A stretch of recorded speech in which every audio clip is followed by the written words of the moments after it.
That man, if he told you to go to therapy, you should take him with you, because it's looking like a couples therapy type situation. Actually, I am standing in the best time. And if I don't move soon, this window of opportunity might actually pass me by. I used to think networking was just so dusty. Like, Bruh, I hated it. right I thought it was so fake. Yeah. I was like, oh, fake. Ugh. How do you explore a world that doesn't treat you well? Hello and welcome to the To My Sisters podcast. I'm Renee. And I'm Courtney, and we are your online sisters and hosts of the To My Sisters podcast. Now, we are all about promoting the wellness, growth and development of a community of sisters across the world. And today we are going to be talking about our greatest lessons from 2022.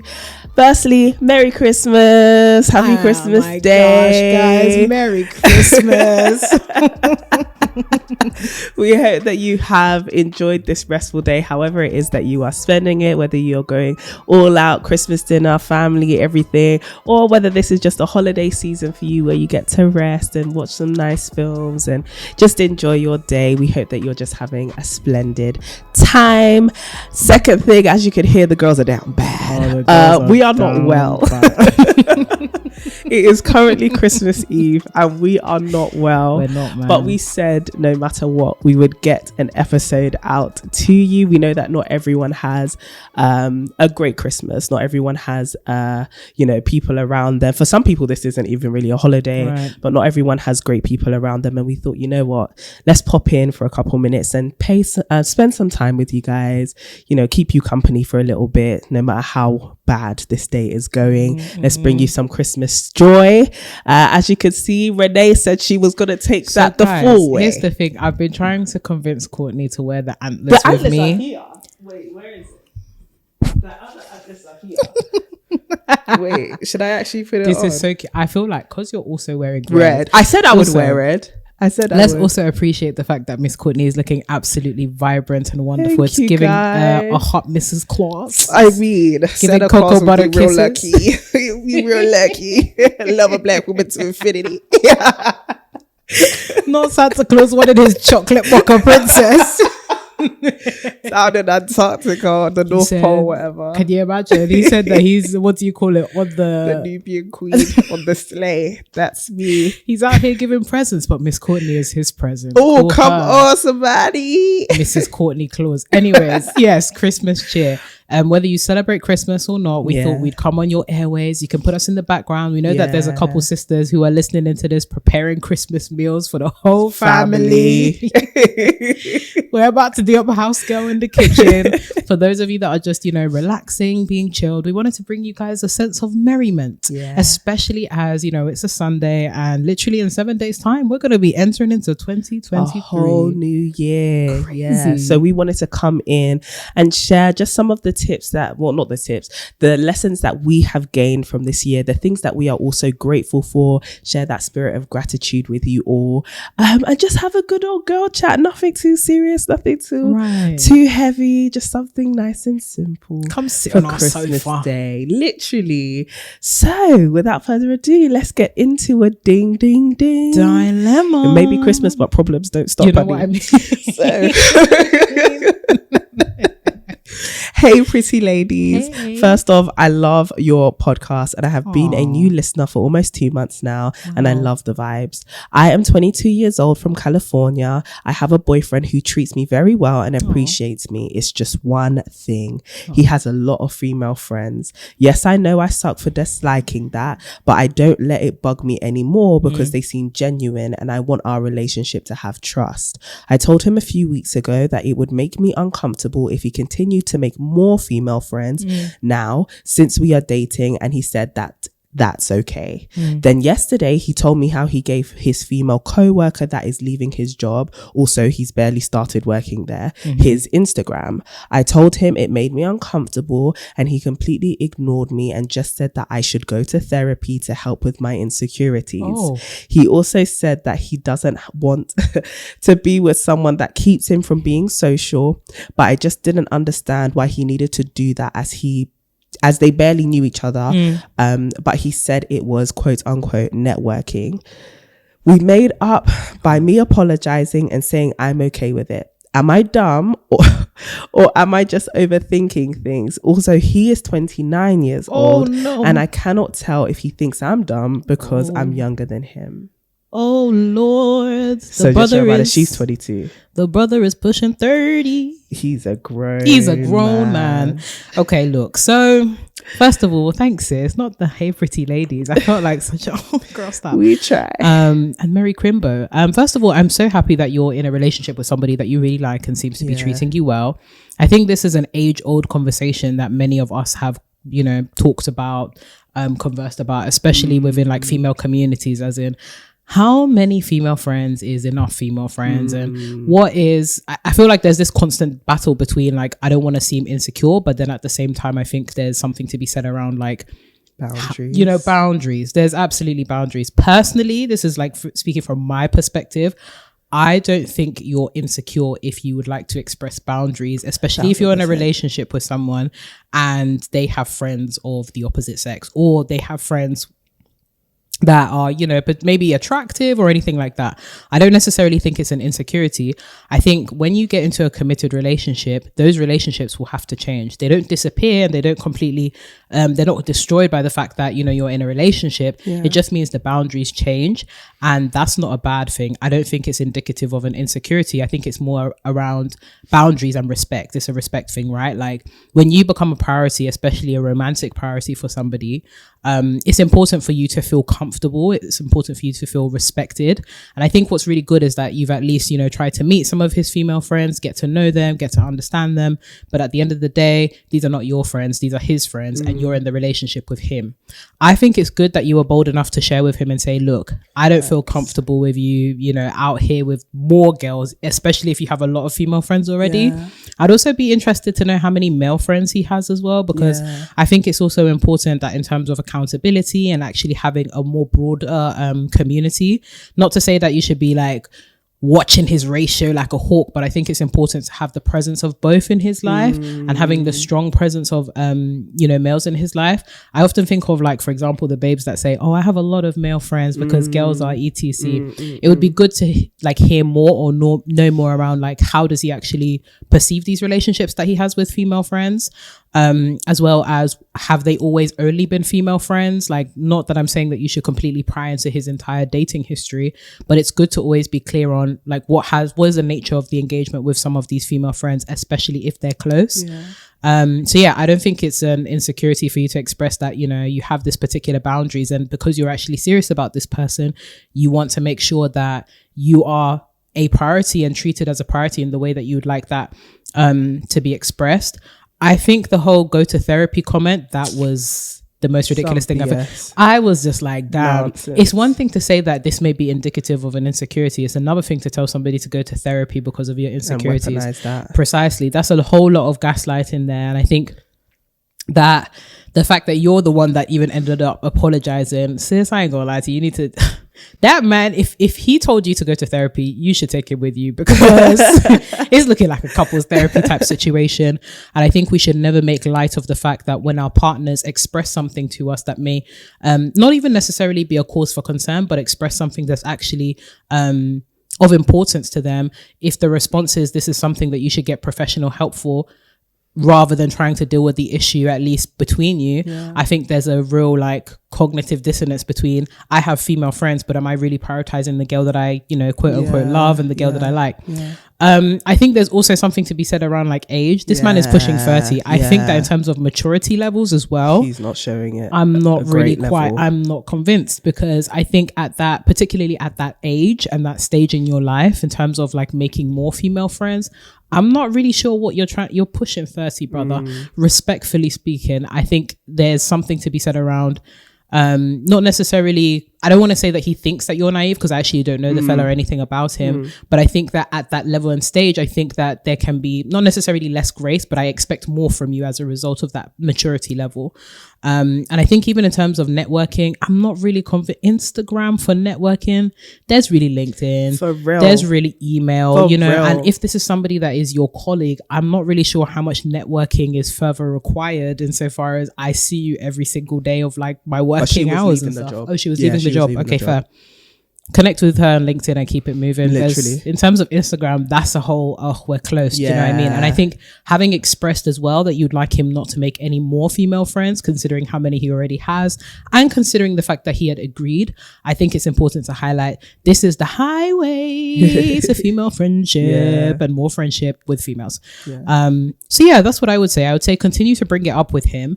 I think also like hold him accountable around that whole comment on going to therapy. I think that was high key problematic.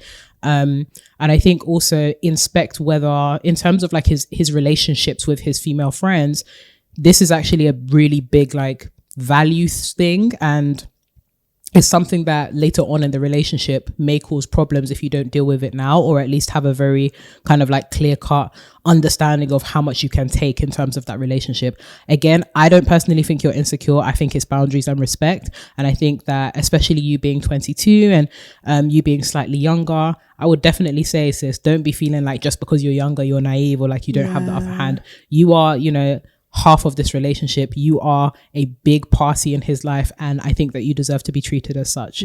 So that's what I would say. But I agree.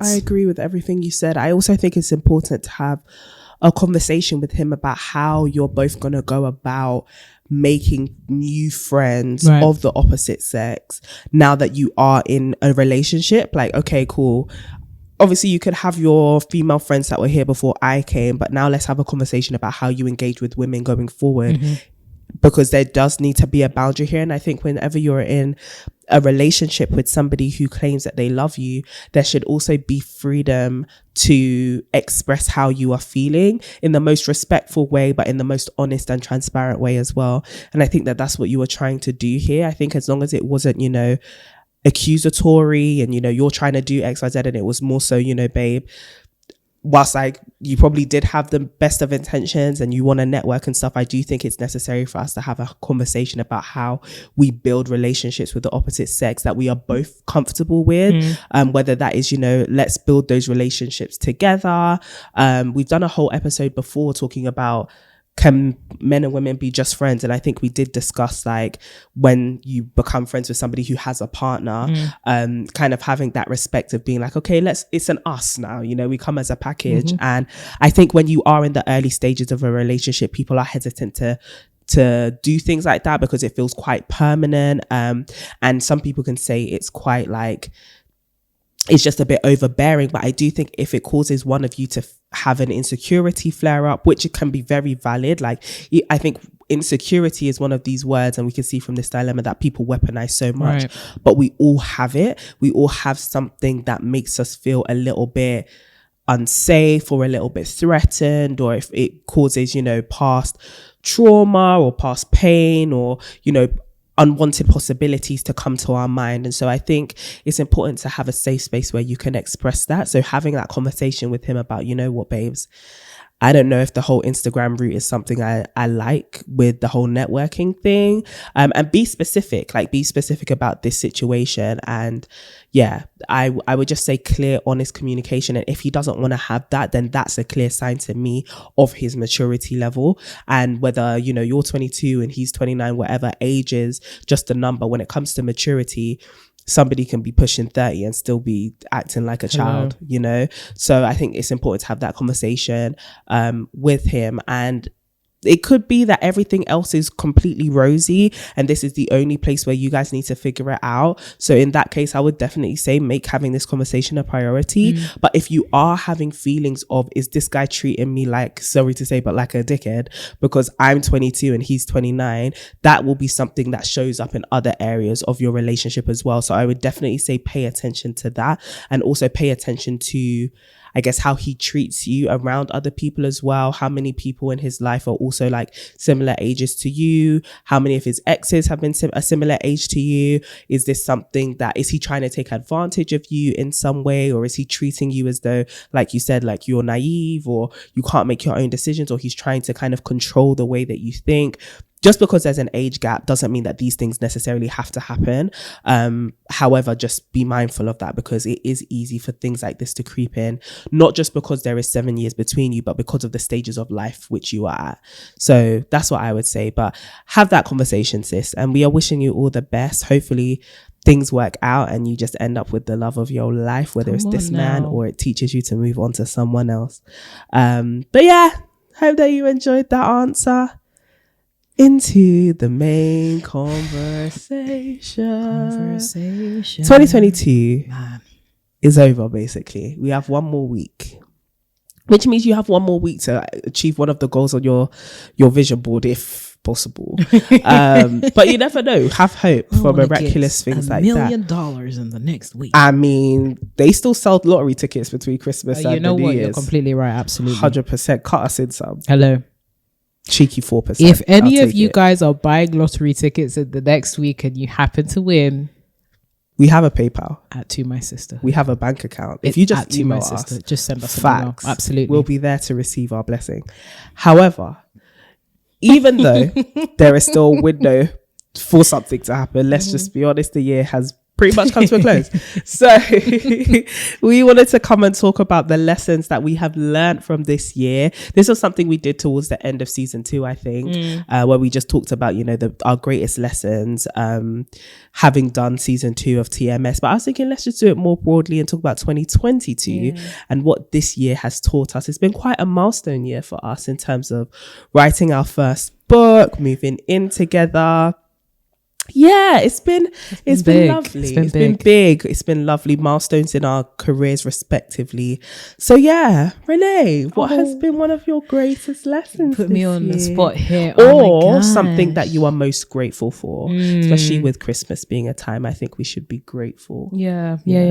Damn. But yeah, no, you're definitely right in that 2022 has been a hallmark year for us. And I think one of the things that I'm most grateful for, I think relationships. Yeah. I think especially over the course of 2022, I've really been grateful for the people that I have in my life. Yeah. And I know that oftentimes, especially in today's society, there's very much sentiments around like, I want to be by myself, or like I want to get this on my own. But I can really say that the community that I have around me, both in terms of outer circle, acquaintances, people that I know, networks, but then inner circle in terms of like friends, family, loved ones, I feel like I've really been poured into this year. And I'm so grateful for that, because there's so many things that I wouldn't have been able to achieve or do or feel about myself without having other people around me. Yeah. So 2022 was very much a year that I was very intentional with people. And one of the words that I actually had on my vision board was compounding, and not necessarily just like building new relationships, but compounding the experiences of the ones that I currently have. And it's literally been through relationships that I've achieved some of my biggest wins. Like when I think of the stuff that we've done with TMS this year, it's because of my relationship with you that I've been able to do like 110% of the things that we've done with TMS, like literally writing a book or doing the live show and traveling together. And even just in terms of travel, like before 2022, I wouldn't say that I had travel fever or was a huge traveler, but even just thinking about 2023 and how much 2022 has impacted my thinking and desire to travel in 2023. Oh my gosh. If you guys haven't already subscribed to Courtney's YouTube channel, I think it's disgusting. And I just want to call you out because we're all about accountability here. Wasn't expecting for it to go there. Yo, I'm all about giving the girls travel fever. I really want to inspire us young women to travel the world, man. And it's really important. And it's literally from seeing you travel so much that I've been like, damn, what the heck am I doing in this United Kingdom? I need to be outside. And just being able to travel with you, but also seeing you like pursue travel as something that you actually really care about and enjoy doing, and seeing how happy it's made you and how much it's impacted you. Just that relationship has also made me think, oh my gosh, this is cool. This is something that I can do. Yeah, for sure. And then equally, some of the other relationships that I have, like my relationships with my siblings, for example, has just exponentially improved. Like just being able to like talk to and engage with my siblings on a one-to-one basis, because like I have a relatively large family, but actually having each person as an individual relationship has been really nice. And then thinking again about like networking, and I won't lie to you, I used to think networking was just so dusty. Like I hated it. I thought it was so fake. I was like, oh, fake, bus babes, leave it out, disgusting. But now it's kind of like, as I've grown older, I've realized that it doesn't have to be that weird, like clicky fake thing. Nowadays it's just like, oh, I find you really cool, or like you're doing some interesting work that's actually impactful in the world. I would love to like work with you, because I think sometimes when we approach networking networking, we think of it as something like I'm trying to get something from you, you're trying to get something from me, exactly, very transactional and very much about like me. But especially over the course of like the last 6 months or so, networking has literally facilitated some of my biggest opportunities in like my career, to the point where it's like there's people I know that will like forward me opportunities, and it's something that I love doing personally, where it's like I see an opportunity and I'm like, this would, you know, benefit maybe like 6 or 7 other people that I know. So making the conscious effort to not just like network with people, but also be of value in people's networks has really been beautiful. And then even again, thinking about tangential relationships that become close, like I think of our senior editor, Mireille's forever getting shout outs on the podcast. She's probably going to listen to this again and be like, oh, guys, again. But someone like Mireille, and thinking about the rest of our team at PanMac, Shan, Lauren, Najaz, all of you guys have literally just been such beacons of light in our journey so far, and the fact that they've been so helpful and just so useful, not just as like a team but actually as people, thinking about like work colleagues and stuff. Not me getting all moist on this this episode, but shout out to y'all. You know, shout out to the people that make you and have made me. Like when we hear the phrase, you know, it takes a village to raise a person, that village continues to be a village long after you've, you know, passed adolescence and you're really an adult. And it's in nurturing these communities around me that I've really realized, I like people and I like my people and I like having people and I love contributing to people's lives as well. So if there's one thing that 2020 has really like taught me, it's the value of people and the importance of being valuable in people's lives. Oh, that's so beautiful. And I can't wait to see where 2023 takes you in terms of the world, but also your career development as well. You're very good at networking. So I'm trying. You are very good at it. I think for me, one of the greatest lessons, I guess linking it to the travel one, has just been, I'm so grateful that I have gotten to see new parts of the world this year. Like I didn't come into 20. My top 3 places this year: Cairo, Tanzania, Zanzibar specifically. Zanzibar, Dar es Salaam. Yeah, Zanzibar, just because we spent a bit more time there. Cairo was just beautiful, like just beautiful, chaotic. But beautiful. Jeez. And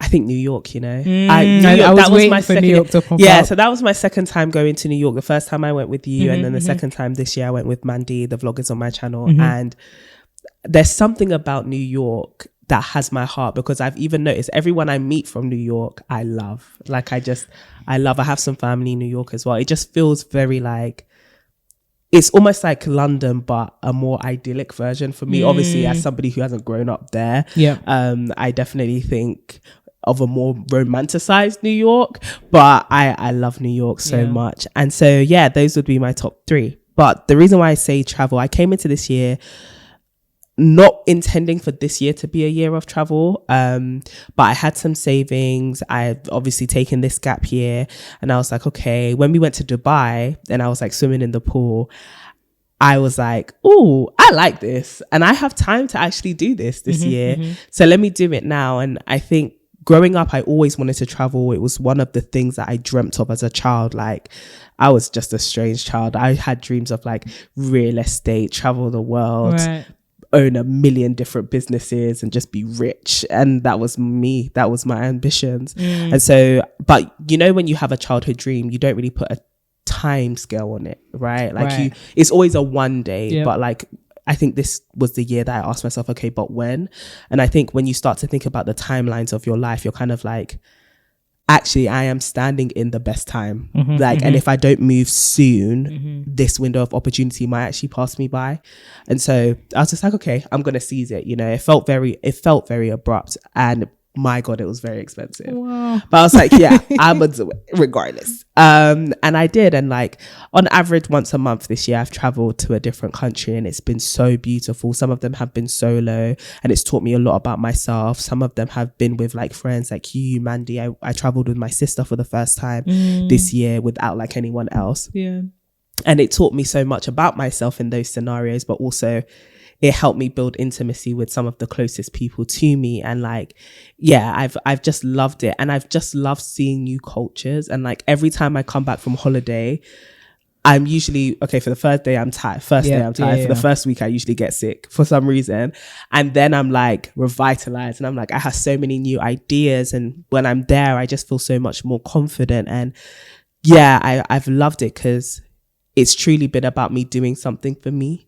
And I've loved travel so much. Like words cannot describe how much I want to encourage people to actually explore the world, which was why when we went to Tanzania, it was so life-changing, not only because like this is strangers and these are people who are coming together purely based on their love of sisterhood, their love of personal development and investing in their wellness in this way and wanting to meet each other. But also these are all women who have come to a place they've never been to before and have come to just explore another part of the world and enjoy that culture. And I just thought it was so nice because I think Black women, because of the way the world treats us sometimes, it's kind of like, how can we explore it? How do you explore a world that doesn't treat you well, you know? And how can you actually step out of your comfort zone? Like we talk about things like eldest daughter syndrome and false responsibility and stuff like that. And also just safety, like wanting to travel the world and thinking, am I going to be safe? But also there's just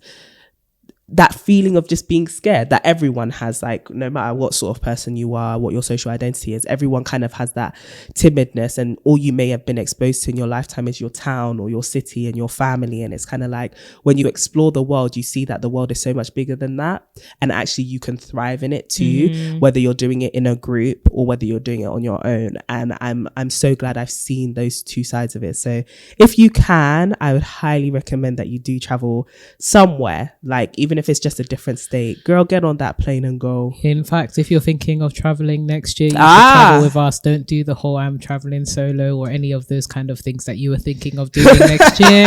TMS has a list of experiences. The link will be below in the show notes and in our YouTube description box. We are going on multiple trips over the course of 2023 and 2024. So don't think about it. As much as I love solo travel, if you are somebody who doesn't want to jump straight into the deep end, come on a TMS trip. And there's going to be more of those, hopefully, because that is actually, you know what's so funny? I remembered whilst we were away in Tanzania that I once did this activity where, you know, when somebody asks you that question, what would you do if like money wasn't an issue? What would you do with your life, right? And my answer was I would travel the world and listen to different women's stories. Wow. And that was my answer. And that was maybe 5 years ago. No TMS in view, like none of that. And I was like, whoa, this is basically that. Well, if you look at it, if you want to be part of the big picture vision, if you want to make Courtney's dreams come true. No, but also in terms of just like making new friends and thinking about like relationship building and stuff like that, if you do want to be or rather feel as part of a community, especially because I know that so many people really need community right now, or really need like some kind of base, or you know, just people to check in with every now and again. I definitely recommend that you come, because shout out to the ladies that came with us to Tanzania. We are still going hard. We really are. The group chat is popping off, and the girls are still like achieving great things, meeting up, making friends with each other on a deeper level. And it's just so beautiful to see that these kind of things can exist in 2022 and beyond. So you should join us. You really should. It would be lovely to have you. And it's a great way to travel the world as well, with other people who want to see more of the world. Exactly. And so that you don't have to do it alone. You can be safe. There's safety in numbers, Shal. So absolutely. Yeah, it would be great to have you. So yeah, that would be my biggest. I'm grateful for travel. What's another lesson you've learned?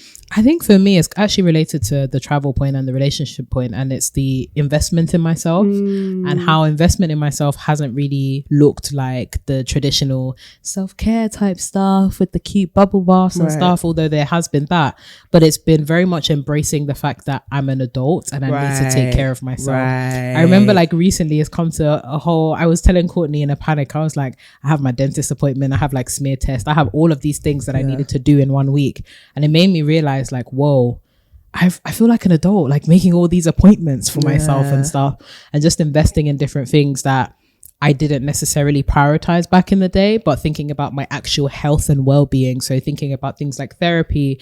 I remember I was telling Courtney as well, like, oh, I'm doing like laser hair removal. I feel like such a bad bee. That's right. I'm going to be like out here with like no hair on my body, which is exciting. Yeah. But things like that. And I realized like, wow, me prioritizing myself and me taking care of my wellness, well-being, health and happiness is actually important. Like I know we say it, but in terms of like doing it it's actually something entirely different. And also feeling comfortable enough to do that, because I think for me, I've always like tried to prioritize, like, you know, I'm trying to save and build for the future, and I'm trying to like take care and be a good person by investing in other people, but really embodying the whole being able to flow to other people from a place of overflowing myself. I feel like I've really learned in 2022, and also I've really liked it. Like I've liked taking care of myself. It's nice to know that, you know, the efforts that I've put in like health and fitness are actually paying off. Like my doctor is like, oh, you're doing pretty good, sport, you're healthy. And I was like, damn, like it's good to hear from a professional that these things that like I do in practice are actually having some kind of impact, and these investments that I'm taking in myself are actually showing up. But then also getting a second or third opinion from people that are professionals as to how can I make this better, or how can I do better, or like what are things that I can practically do to make sure that I'm taking care of myself in the physical, mental, emotional sense that is outside of, say, like obviously social media is a great resource, but then actually seeing someone in person is different. Or outside of like friends and stuff, it's really nice to have someone that's a professional or specialist in this field. And I know that's like a privilege that not everybody has, whether it's time or money or whatever, depending on what it is. But actually setting aside some time, some resources for myself in 2022 has really helped me. And it's also boosted my confidence a lot. Like beginning of like 2022, I would say I was a confident person. End of 2022, I'm that girl. Like I have been working, I'm that girl.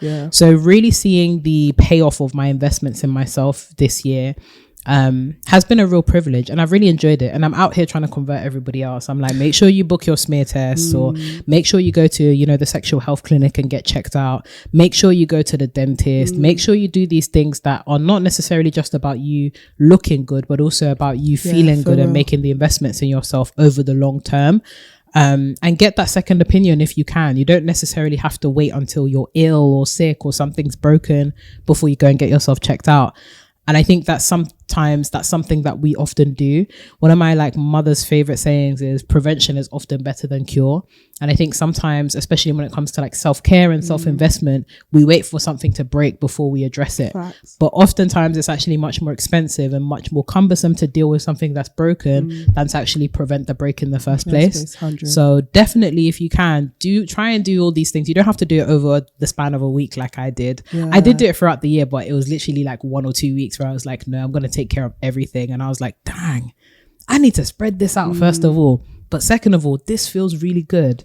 And I think even in terms of addressing things and trying to be, I guess, the generational curse breaker and stuff like that, beyond the affirmations and stuff like that, for me, it was very important in terms of me taking agency as an adult to do these things by myself.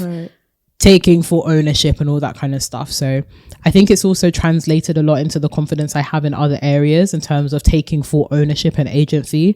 And I think that can be quite scary, because when you take ownership of a situation, it means that when things fail or if there's an issue, you also have to take ownership of that failure. But there's just so much power and freedom in knowing that you have the power to change something about yourself, or you have the power, the resources, or you can work towards amassing the resources that you need to take care of yourself. So yeah, one of the biggest lessons that I learned was it's actually really important to invest in myself properly, and to also invest in the areas of my life that I kind of sometimes take for granted. And to actually be an advocate for me, like I am my biggest investment, not just in terms of like, restoration after I've broken, but actually before breaking, in terms of maintenance and making sure that I'm actually okay, well, healthy and happy. I am worth that investment. Yeah, for sure. Yeah, so that's what good. I would say. That's good. What about you, Miss Courtney? What's number 2 on the list? Number 2 on my list is I think for me, the biggest lesson I've learned about myself is that I am more capable than I think. And like actually allowing myself to be challenged a bit more. Like this year has been pretty challenging, but it's still been a bit more laid back. And I think if anything, like building my first company, that's when I learned like, okay, girl, you are tough. Like you can handle a whole bunch. And then that leading to burnout, I was kind of like, maybe I can't handle a whole maybe I'm not that strong. But I think I'm realizing now that like I am strong. I just can't keep pushing myself to a breaking point, because then I will be suffering. And that's different. Like strength isn't necessarily suffering, but I can definitely like rise up to a challenge. And I think allowing myself to like challenge myself for a good cause, and you know, whether that's making sure that I'm consistent, making sure that I'm actually setting myself challenges or tasks that stretch me and just showing up for them. I'm actually capable of doing that. I'm capable. I'm competent. And I think I haven't always been the most confident in that area. Like we were at dinner with our friends the other day and like, get yourself good friends, man, because everyone was really cheering me on about like just life and my capabilities and where they see me going and what they think I can do. And it definitely made me realize that like I'm maybe not as confident as I could be, even though I am quite a confident person, I guess, from like what most people would consider confidence to be. But for me, there's still a bit of like timidity there, I guess. So kind of getting to this point where I'm like, you know what, a big lesson I've learned this year is I could be challenged, and I can rise up to the challenge a lot more. And like, I shouldn't be scared that like I'll let myself down. But I think this year, whether consciously or subconsciously, I've actually proved to myself that I can bet on myself to not only put myself first, but even to be sacrificial and to be future minded enough to be like, you know what, course, you are building for your future. You are able to deal with adversity. You are, you know, yes, you are treating yourself. You are following your dreams, but also you know how to sacrifice. You know how to do things for other people. And I will say that's one of the things that I'm trying to prioritize more in 2023, which is actually serving people. But I think that has come off the back of I have put myself first, and I know what that looks like. And I'm now not serving people from the standpoint of this is where I get my affirmation, this is where I get my validity or my validation. Like I need people to love me, so I give and I serve them just so that they can see me as valuable. Whereas I feel like now I can approach it from the standpoint of I'm full, like I feel happy with my life, and I want to fill other people with that overflow. I want to give people what I have and what I've been able to accomplish by investing in myself, my spiritual, mental, emotional, physical health. And that feels good to me. That feels really good to me. But I wouldn't say that I've always felt like that. Like, so that's been a massive growth point for me this year. That I'm actually a very capable person, and I like that for me. I love you saying that. Yeah, I like that. I like that. I am. But we'll see what next year has in store.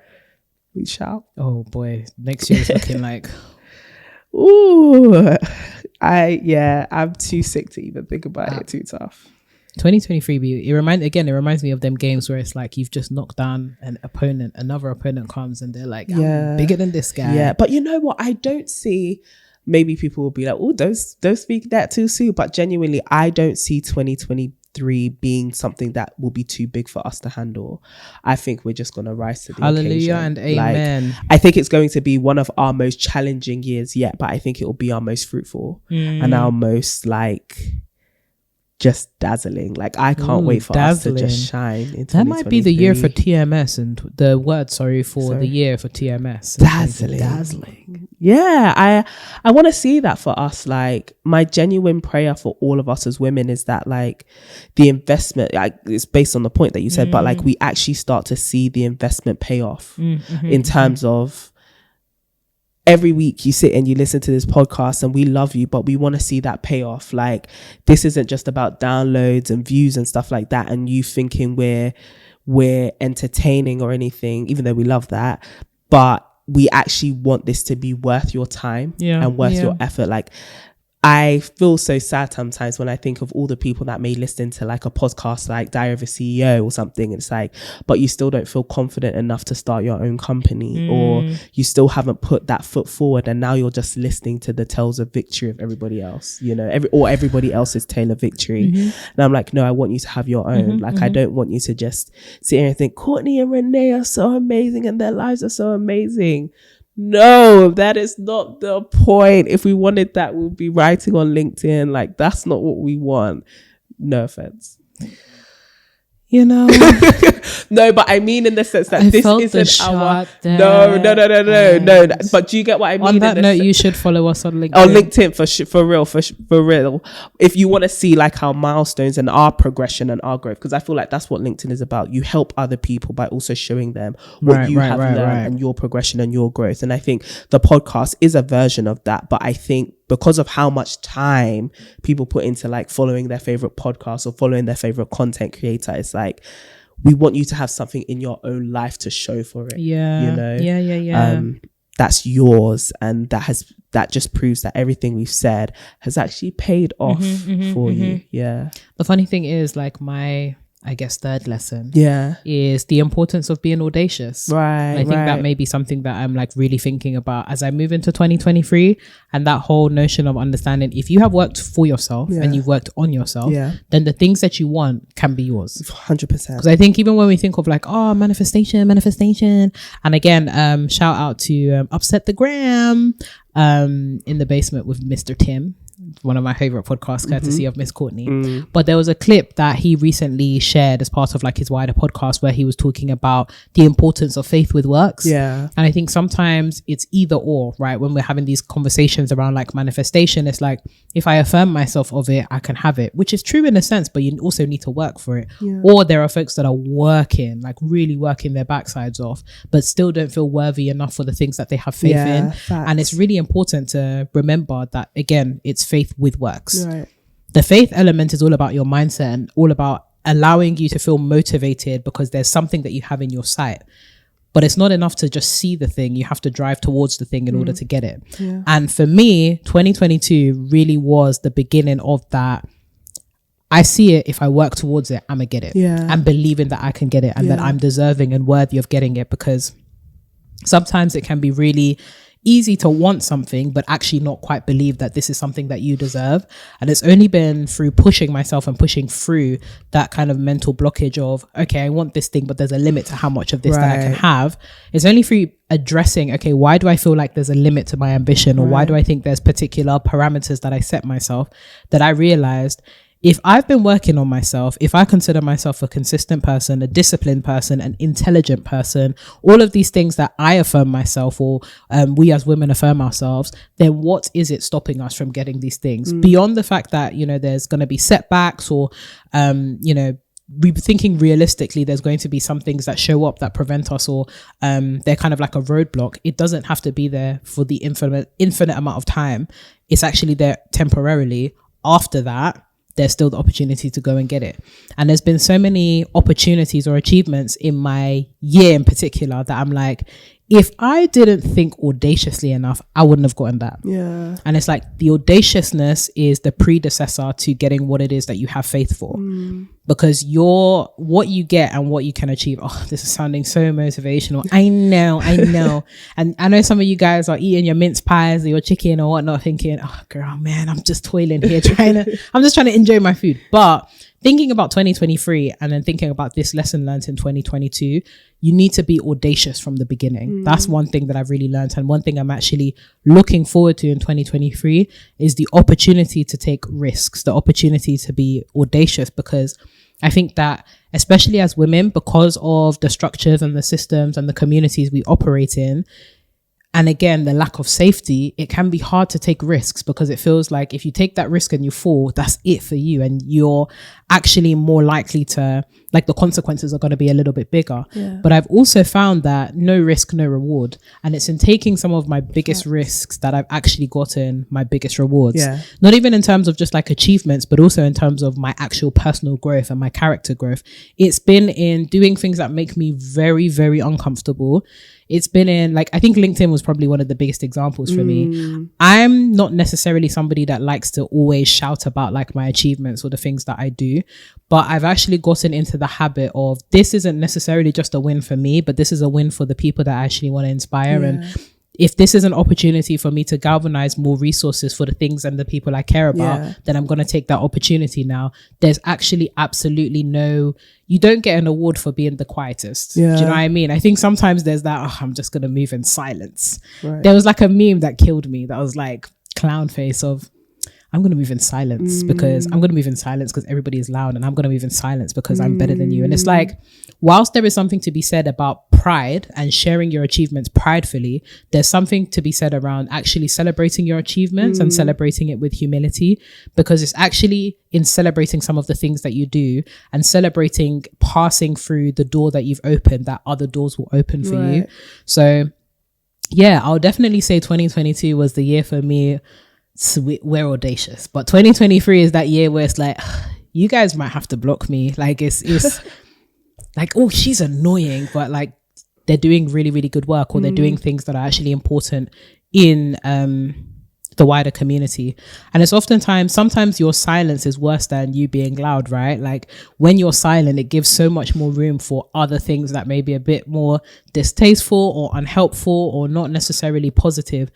You're essentially forfeiting your space to exist to somebody else who may not be having the same intentions as you, or may not be trying to do the same thing as you, and may actually be actively harmful. And it makes me think of something like TMS, right? There's an audaciousness in us sitting here and having these conversations and sharing our innermost thoughts and our failings, our successes, because we know that there's value in actually sharing these with other people. We know there's value in building that community. So it's really understanding, like, on the other side of that audaciousness is the faith. And on the other side, I guess on the flip side, is that work. And when you marry the faith, the audaciousness and the work, there's something really beautiful on the other side of that. That's lovely. It's very true. It is very true. That's nice.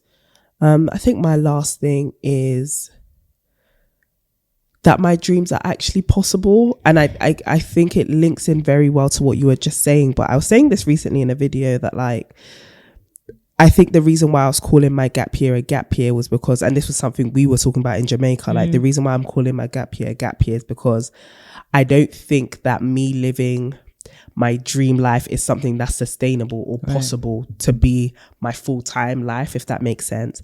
And I think it's easy to see other people live out their dreams and you think that's only something that they can do because of, you know, their social standing, or it's just a unicorn luck kind of situation. And it's like, actually, if I tried, and you could call it idealistic, you can call it naive or whatever, but I do think there's an element of delusion to those who have lived their best life, and, you know, also privilege. And I think that where I'm at right now is kind of like, do you want to try or not? Kind of thing. And I think I'm starting to realize that, like, okay, I can actually at least try. And I think that that's one thing, like your dreams are actually worth you trying. And I think we shut so many things down at such an early stage. And it's like, nah, you could try. Like, you've done crazier things, or like, if you look at your life so far and all the things you have, it was just because you tried. Or the things you don't have, a lot of it may be because you didn't try, or you didn't keep trying. And I think I'm trying to get to that point where I'm like, don't psych yourself out, just go for it. And especially like now that I'm young, I just want to try. And then if it don't work out, I can always follow my plan B and it will never be too late. So I'm just trying to remind myself, like, no, this is actually possible. Like, you could actually make this a reality. And as much as I want to be practical and stuff like that, I think there's always going to be that element of faith that says, you know what, sometimes you've got to set logic to the side and you just got to say, YOLO, I'm just going to try, and hopefully something lands. And yeah, it's going to be a wild story. Like, no matter what, it's going to make a fun story. That's where I'm at. But sisters, we actually would love to hear what your greatest lessons of 2022 have been, whether good, bad, ugly. We just want to hear your wisdom. We hope truly that you are having a great holiday period and that you have had a beautiful Christmas. But even if you haven't, we hope that you've enjoyed spending some time with us. And even if you're listening to this after Christmas Day, that you are having a restful week, like that liminal space between New Year's and Christmas. We hope that you're eating your leftovers. Good, man. You're just chilling, you're watching, you're catching up on TV, you're catching up with friends and family. We just hope that you are having a great time in the build up to the new year, and we send you all the love. We pray for you that you are feeling love, grace, forgiveness during this time, and that 2023 is truly about to be your dazzling year. It will be, for sure. Well, Merry Christmas, folks. Merry Christmas, sisters. And don't forget, if you do have any travel thoughts or ideas for the next year, please bin them. You will be coming overseas. I'm joking, kind of, not really. But of course, next year's about to be a big year for us over at TMS. You know, you're going to see some real new and shiny, dazzling things from us, actually. Wow, this is really the end of season 3. We've been out here. Sisters, it's been a privilege, so please stay plugged in, join our mailing list. The link will be below, again, in the description box and in the show notes. So please make sure that you are signed up so that you don't miss out on the weekly tips, and that you are ready for the year ahead, because it's going to be a big year for real. And make sure you purchase that book as well, because that is coming out on the 9th of March. Pre-order it. The link is in the description and in the show notes. But if you would like to plug into the sisterhood to make 2023 your year of not just shining but also sisterhood, then you need to follow us everywhere at To My Sisterhood, or you can search for To My Sisters on YouTube or on LinkedIn. Just plug in. All right, you can also follow our individual glowing and growing journeys. The lovely lady in the Christmas jumper to my right is at Renee Kapuku, literally everywhere, and you can follow me at CD Boating, literally everywhere. We absolutely love to see it. Sisters, we love you. Thank you so much for rocking with us this year. Have a very merry Christmas, and we will see you bright and early, class in session in 2023. Until then, keep glowing and growing.